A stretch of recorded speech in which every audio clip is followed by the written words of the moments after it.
Hello there. Now today on our Walk Innovation blog I bring you Andrew Stuck from Rethinking Cities and Talk the Walk, and he's going to tell you what he does. I think it's amazing, and I think his work is invaluable. So thanks, Andrew. Yeah, thank you. And so what is it you do?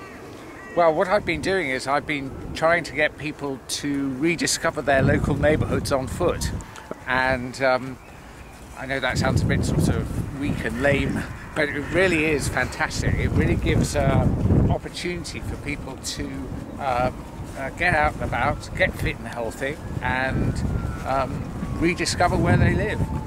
Why do you do that? And why would other people want to do that? Well, what we've found is that getting people out and about on foot is a very easy way of introducing people to being more physically active, and it's a really easy. You don't have to join a gym membership. You don't have to buy specialist equipment, and there's really it's right on your doorstep. So the idea is to get people out and about on foot on their doorstep. So it's fantastic. It's cost effective, and it's very, very healthy. So how does that translate when you work with people? What are the main things that you emphasize to them?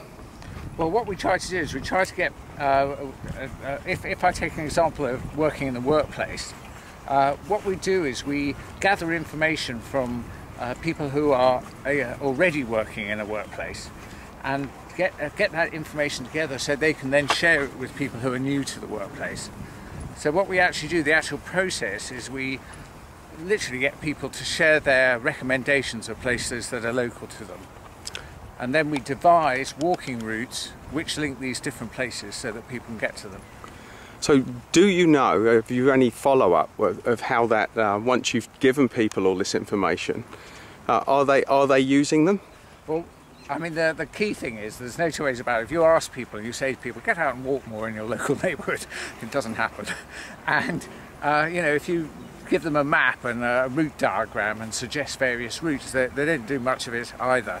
So what we do is we develop a way through motivational interviewing. We get people who are already walkers within the workplace to encourage their peers to walk more and to lead walks. Fantastic. And what would be the main benefits for employees and employers for your work? Well, the key areas that have been identified is that the majority of us are sedentary, and we tend to spend too long at our desks, and we don't get up and do much physical activity. And sitting at your desk, unfortunately, you know, everything starts to seize up. If you don't use muscles, they tend to seize up. It's very difficult in an office not to get your next door colleague's flu or cold or symptoms or whatever. And getting out and about and walking and being more physically active actually builds up your immune system and stops you getting all those sorts of colds. So this is fundamental in sickness and absenteeism prevention, really.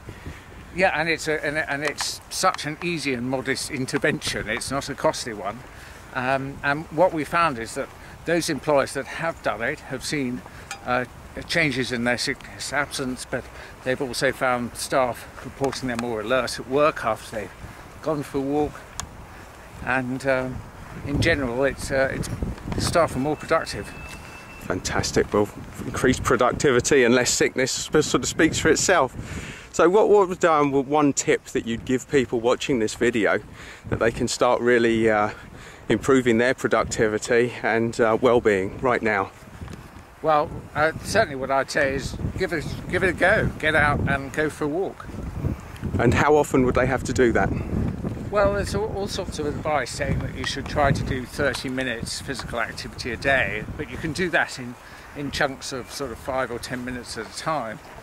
Certainly, I think when you say to someone, oh, we want you to go for a walk for 20 minutes, for those people who are not familiar with walking, that seems like an awful long time. So my tip would be is to go with a colleague or a friend or a family member and just go for a walk and a talk, because actually, while talking and walking, you cover a lot more distance than you ever expected to, and the time goes very quickly. Without even thinking about it, absolutely. So how do people get in touch with you, Andrew, if they want to find out more about what you do?